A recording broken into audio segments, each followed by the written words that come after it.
Berkreasi melalui hasil fotografi nampaknya tidak ada habisnya. Dengan mengaplikasikan gaya pop art atau seni yang identik dengan warna yang menarik pada setiap hasil fotonya, gadis yang juga seorang mahasiswa dari salah satu kampus di Palembang ini mampu menghasilkan pundi-pundi rupiah dari usahanya ini. Diakui gadis yang bermukim di kawasan seberang Ulu Lima ini, dalam membuat karya foto pop art, ia hanya bermodalkan kemampuan mengedit foto menggunakan aplikasi komputer yang diperolehnya secara otodidak. Meski terlihat sederhana, karya foto pop artnya cukup diminati oleh masyarakat.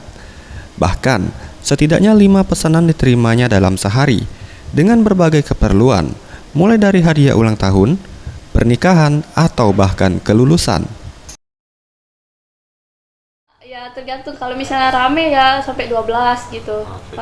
Untuk range-nya berapa? Harga untuk range-nya itu satu bingkai itu satu frame itu 50.000. Biasanya hadiah wedding, birthday sama graduation.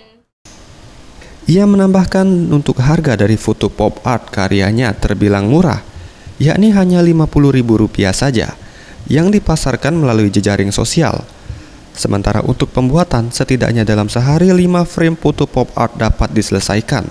Meski biasanya untuk pembuatan frame foto pop art ini hanya berdasarkan pesanan atau event yang tengah berlangsung. Tim Liputan Sriwijaya TV.